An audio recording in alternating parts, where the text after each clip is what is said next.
भगवत गीता पढ़ने का कोई भी नियम नहीं होता। हम जब चाहे तब पढ़ सकते हैं और किसी भी दिन का हमें इंतज़ार नहीं करना चाहिए कि आज शुभ दिन है तो आज ही पढ़ा जाना चाहिए और किसी दिन नहीं पढ़ सकते हैं।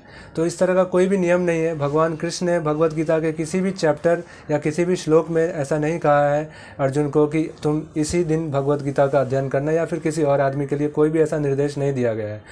तो अगर आपको कोई भी ऐसा बताता है कि भगवत गीता हमें घर में नहीं रखना चाहिए, या अगर हम नॉन वेजिटेरियन हैं तो हम भगवत गीता नहीं रख सकते, ऐसा कोई कंपल्सन नहीं है।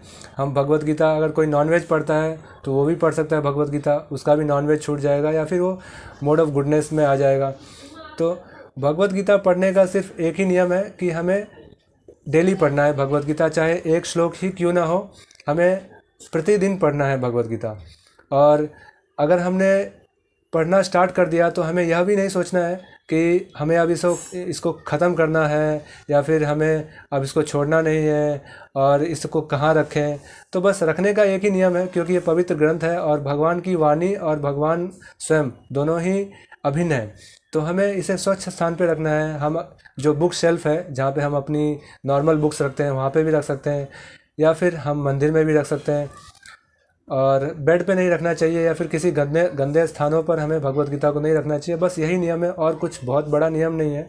तो मैं आप सबसे रिक्वेस्ट करूँगा कि प्लीज़ आप अपने घर में भी भगवत गीता रखिए और डेली इसे पढ़िए।